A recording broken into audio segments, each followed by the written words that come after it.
রাজধানীর গুলশানে বিএনপি চেয়ারপারসনের কার্যালয়ের সামনে আছেন আমাদের সহকর্মী তাইমুম ইসলাম রায়হান। সেখান থেকে সরাসরি যুক্ত হচ্ছেন তিনি আমাদের সাথে। তাইমুম, শোক বইয়ে সই করা নিয়ে কি তথ্য আছে আপনার কাছে এবং কারা সেখানে এসেছেন, বিস্তারিত আমাদেরকে জানাবেন।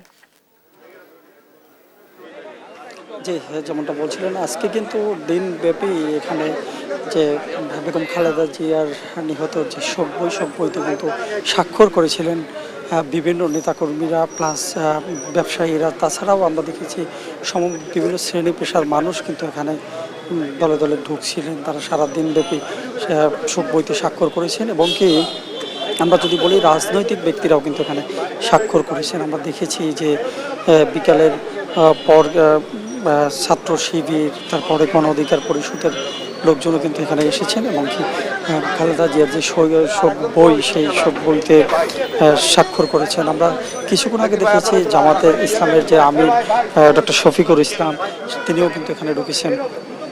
তাছাড়াও আমরা তার আগে দেখেছি যে সালাউদ্দিন আহমেদ, সে কিন্তু এখানে গিয়েছেন। তাছাড়াও আমরা সমাজ কল্যাণ উপদেষ্টাকেও কিন্তু দেখেছি এখানে ভিতরে ঢোকার পর ঢুকতে।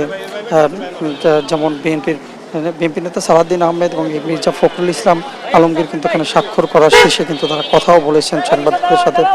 তারা কিন্তু তখন বলেছিলেন যে যেহেতু বিএনপি একটি স্বাধীনতা, সার্বভৌমত্ব ও গণতন্ত্র প্রতিষ্ঠা করার জন্য কাজ করে সর্বদা, সেক্ষেত্রে মানুষ আসলে বেগম জিয়ার মৃত্যুটাকে কোনোভাবেই তারা খুব সহজেই মেনে নিতে পারছেন না, যার কারণে মানুষ কিন্তু এখনো দলে দলে আসছেন এবং কি তারা এখানে স্বাক্ষর করছেন এবং কি তারা শোকটাকে শোক আমরা দেখেছি। তবে এই মুহূর্তে ভিতরে জামায়াত ইসলাম আমির ডক্টর শফিকুর রহমান এবং সালাউদ্দিন আহমেদ, তাছাড়া বিএনপির মহাসচিব যে মির্জা ফখরুল ইসলাম আলমগীরও কিন্তু ভিতরে রয়েছেন। তবে আমরা আছি এখানে, পরবর্তী সংবাদে আমরা আপনাকে সর্বশেষ আবার জানাতে পারবো। ঠিক।